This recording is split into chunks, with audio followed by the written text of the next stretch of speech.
modul 2.2 yang berjudul pembelajaran sosial emosional. Oke, kalau Bu Wanti, kira-kira apa nih pembelajaran sosial emosional dari judulnya? Pembelajaran sosial dan emosional yang saya tangkap itu pembelajaran yang kita fokuskan pada kompetensi sosial dan emosional dari siswanya. Dari siswanya, kompetensi sosial emosional jadi KSE, kalau KSE berarti KSE. Pembelajaran yang sebelumnya fokus pada pengukuran afektif dan sikap. Terima kasih teman-teman. Ketika muncul judul ini sebenarnya ini terasa saya langsung merasa ini buat saya. Kenapa? Karena ada kata emosional. Jadi, ini apakah saya diminta untuk belajar menata emosi saya? Tapi sepertinya iya banget gitu. Kenapa? Karena nanti judulnya ada emosi juga. Mengapa PSE? Kita pakai singkatan ya teman-teman. Pembelajaran sosial emosional itu PSE atau nanti ada kompetensi sosial emosional KSE. Kenapa di sini PSE? Karena dalam penelitiannya guru yang memiliki kompetensi sosial dan emosional baik, ya baik ya. Mungkin contoh yang baik kita bisa lihat itu adalah yang cenderung lebih efektif dan dia lebih tangguh serta nyaman di kelas. Itu yang punya PSE atau KSE.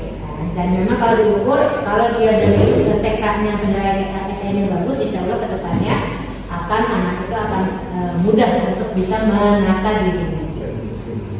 Nah, manfaatnya di sini kita ada 3 peningkatan 5 KSE, nanti akan saya jelaskan juga. Lingkungan belajar yang suportif, peningkatan sikap pada diri sendiri, respect dan toleran terhadap orang lain dan lingkungan sekolah. Nah, ini nanti KSE itu peningkatan pada positif pasti tujuannya sebenarnya bukan siswa saja, termasuk gurunya pun masuk ke dalam kategori belajar sosial emosional.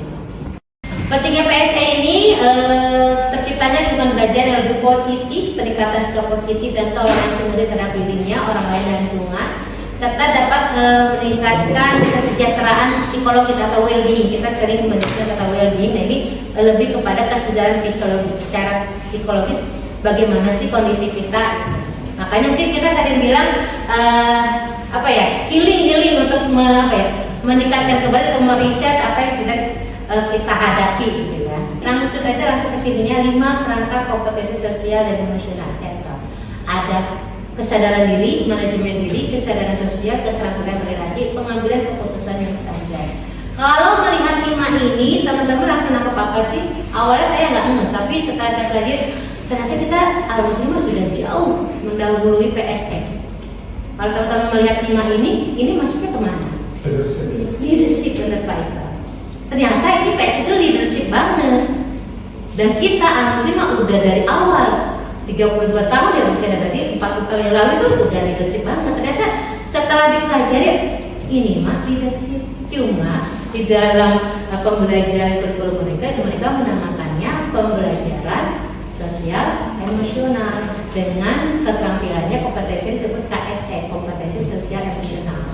Kenapa sih kita belajar ini? Memang ini nanti akan diterapkan di FPP sebetulnya endingnya. Kalau kita kan memang di Al-Muslim malah dibagi-bagi ya, bahasa, communication, kemudian apalagi matematik, kemudian apa tuh yang decision making ya kalau nggak salah. Matematika, DM. Iya, DM itu matematik. Nah, kalau di sini justru di semuanya ini dimasukkan. Nah, apa sih kesadaran diri? Saya pikir teman-teman udah paham kalau yang kita belajar leadership pasti kemampuan memahami perasaan, emosi dan belajar diri sendiri. Contohnya seperti ini, menggabungkan identitas pribadi dan sosial, identifikasi kekuatan aset diri. Pokoknya mengenal diri kita apa sih, kita seperti apa, kita mampunya bagaimana. Untuk manajemen diri, mengatur, mengelola. Kita udah tahu diri kita seperti apa. Saya yang emosional harus mampu nih, saya mengatur diri saya bagaimana, memanage diri saya supaya dia efektif. Artinya saya bisa menurunkan atau belajar untuk menempatkan emosi saya sesuai dengan kondisi yang dibutuhkan. Harus bisa mengatur, itu mengelolanya manajemen diri. Kemudian kesadaran sosial berarti kita hubungannya dengan orang lain. Kita punya berarti interpersonal ya. Bagaimana kita berhubungan dengan orang lain di sekitar kita. Kalau intrapersonal kan kesadaran diri, bagaimana kita mengenal diri. Kalau secara sosial kita tidak tinggal sendiri loh, kita tuh punya hubungan dengan orang lain itu pasti, tidak mungkin tidak. Ini untuk secara sosial, keterampilan berrelasi. Setelah kita sadar bahwa kita tidak hidup sendiri, bahwa kita punya orang lain di lingkungan kita ini, kita harus bisa meningkatkan keterampilan kita berrelasi dengan orang lain. Artinya kita harus bisa mengambil pilihan yang didasarkan pada kepedulian, pada melihat ke sekeliling bahwa keputusan kita itu harus tidak menimbulkan dampak negatif baik diri sendiri maupun orang lain. Ini pengambilan keputusan contohnya menunjukkan rasa ingin tahu dan keterbukaan pikiran, mengidentifikasi atau mengenal solusi dari masalah pribadi dan sosial, berarti membuat keputusan yang masuk akal berdasarkan data. Jadi kita usahakan ketika kita mengambil keputusan semua hal harus diperhatikan. Kalau saya pernah pengalaman mengambil keputusan hanya melihat satu sisi sehingga berdampak ternyata ini dampak dengan yang lainnya ternyata besar. Akhirnya itulah yang kita perhatikan bahwa kita tidak bisa mengambil sisi A saja, kita lihat juga sisi B, C, D, E-nya untuk pengambilan keputusan.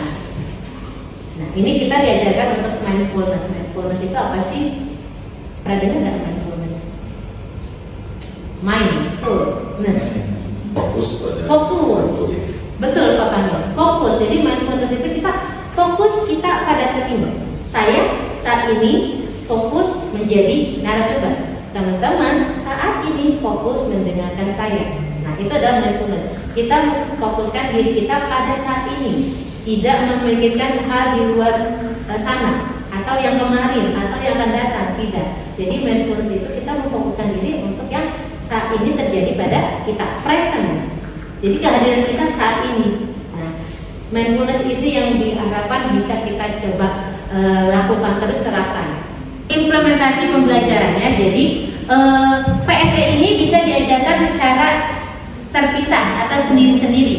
Pengajaran eksplisit namanya, ya di kokurikuler, proyek ekstra kegiatan atau di ekstrakurikuler. Atau kita bisa masukkan PSE dalam iklim kelas dan budaya sekolah, ya praktek mengajar guru atau gaya interaksi guru dan murid. Nah ini perlu kita coba untuk PSE.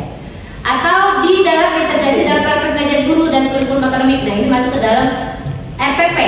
Jadi kita telah selipkan di dalam RPP ada pembukaan hangat, kegiatan rutin dan pembukaan optimistik. Jadi tidak hanya pembukaan tapi pembukaan yang hangat. Yang terakhir adalah penguatan KSE pendidik dan tenaga kependidikan. Makanya ini saya undang juga PTK di sini karena memang penguatan KSE bisa dilakukan oleh kita dengan apa caranya menjadi teladan. Kita harus bisa menjadi teladan kepada siswa-siswa kita. Jadi sekarang itu kalau kita nyebutnya pembukaan, inti, penutup ya. Sekarang ini ada pembukaan hangat, ya, penutupan optimistik, gitu ya. Penutupan optimistik.